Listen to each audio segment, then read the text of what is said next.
ಮೇಕೆದಾಟು ಯೋಜನೆ ಸಂಬಂಧ ತಮಿಳುನಾಡು ಸರ್ಕಾರ ಸಲ್ಲಿಸಿದ ತಕರಾರು ಅರ್ಜಿಯನ್ನು ವಜಾಗೊಳಿಸಿರುವ ಸುಪ್ರೀಂ ಕೋರ್ಟ್ ತೀರ್ಪನ್ನು ಕಾಂಗ್ರೆಸ್ ಕಿಸಾನ್ ಘಟಕದ ಅಧ್ಯಕ್ಷ ಸಿ ಆರ್ ರಮೇಶ್ ಅವರು ಸ್ವಾಗತಿಸಿದ್ದಾರೆ. ತಕರಾರನ್ನ ಹಾಕುವ ಮೂಲಕ ಸುಪ್ರೀಂ ಕೋರ್ಟ್ ಮೆಟ್ಟಲೇರಿತ್ತು.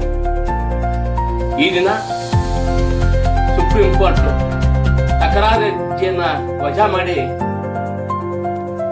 ಒಂದು ತೀರ್ಪನ್ನು ನೀಡಿದೆ. ಆ ತೀರ್ಪಿಗೆ ಈ ರಾಜ್ಯದ ಜನತೆಯ ಪರವಾಗಿ ನಾನು ಸ್ವಾಗತಿಸ್ತೀನಿ. ಹಾಗೆ ಏನಿವತ್ತು ನಮ್ಮ ರಾಜ್ಯದ ಉಪಮುಖ್ಯಮಂತ್ರಿಗಳು ಭಾವಿ ನೀರಾವರಿ ಸಚಿವರಾದ ಡಿ ಕೆ ಶಿವಕುಮಾರ್ ಸಾಹೇಬರು ಕಳೆದ ದಿನಗಳ ಹಿಂದೆ ದೆಹಲಿಯಲ್ಲಿ ನೀರಾವರಿ ತಜ್ಞರು, ಕಾನೂನು ಸಲಹೆಗಾರರೆಲ್ಲವನ್ನು ಹೃದಯಗೂಡಿ ಚರ್ಚಿಸಿ ಈ ಒಂದು ಜಯ ತರೋದಕ್ಕೆ ಕಾರಣಭೂತರಾಗಿದ್ದಾರೆ. ಈ ರಾಜ್ಯದ ಕಾಂಗ್ರೆಸ್ ಸರ್ಕಾರಕ್ಕೆ ದೊರೆತ ಮೊದಲನೇ ಜಯ.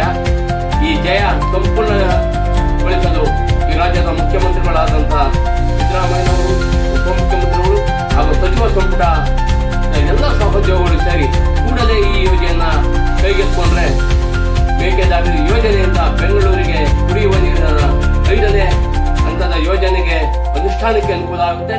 ಹಾಗೆ ತಮಿಳುನಾಡಿನ ರೈತರು, ಕರ್ನಾಟಕದ ರೈತರ ಬೆಳೆಗಳಿಗೆ ಅನುಕೂಲ ಆಗುತ್ತೆ. ಆ ನಿಟ್ಟಿನಲ್ಲಿ ಈ ಸರ್ಕಾರ ಮುಂದಾಗಬೇಕು. ಏನಿವತ್ತು ಎನ್ಡಿಎ ಸರ್ಕಾರದಲ್ಲಿ ಇರುವಂತ ಎಲ್ಲ ಬಿಜೆಪಿಯ ಸಂಸದರು ಈ ಬಗ್ಗೆ ಚಕಾರನೆ ಭಯಮುಕ್ತ ಕುಳಿತುಕೊಂಡಿದ್ರು. ಆದ್ರೆ ದಿಟ್ಟ ಹೋರಾಟದ ಫಲವಾಗಿ ಇವತ್ತು ಕಾಂಗ್ರೆಸ್ನ ನಾಯಕರ ಪರವಾಗಿ ಇವತ್ತು ಜಯ ಸಿಕ್ಕಿದೆ. ಅದಕ್ಕೆ ನಾನು ಮತ್ತೊಮ್ಮೆ ಈ ರಾಜ್ಯದ ಜನತೆಯ ಪರವಾಗಿ ನಾನು ಸುಪ್ರೀಂ ಕೋರ್ಟ್ಗೆ ಅಭಿನಂದನೆ ಸಲ್ಲಿಸ್ತಾ, ಹಾಗೆ ಮುಖ್ಯಮಂತ್ರಿಗಳು ಮತ್ತೆ ಸಚಿವ ಸಂಪುಟ ಎಲ್ಲ ಸೇರಿ ಕಾರ್ಯರೂಪಕ್ಕೆ ತ್ವರಿತವಾಗಿ ಈ ಒಂದು ಯೋಜನೆಯನ್ನು ಕಾರ್ಯರೂಪಕ್ಕೆ ತರಲಿ ಅಂತೇಳಿ ನಾನು ಅವರಲ್ಲಿ ವಿನಂತಿ ಮಾಡ್ಕೊಳ್ತಾ ಇದ್ದೀನಿ.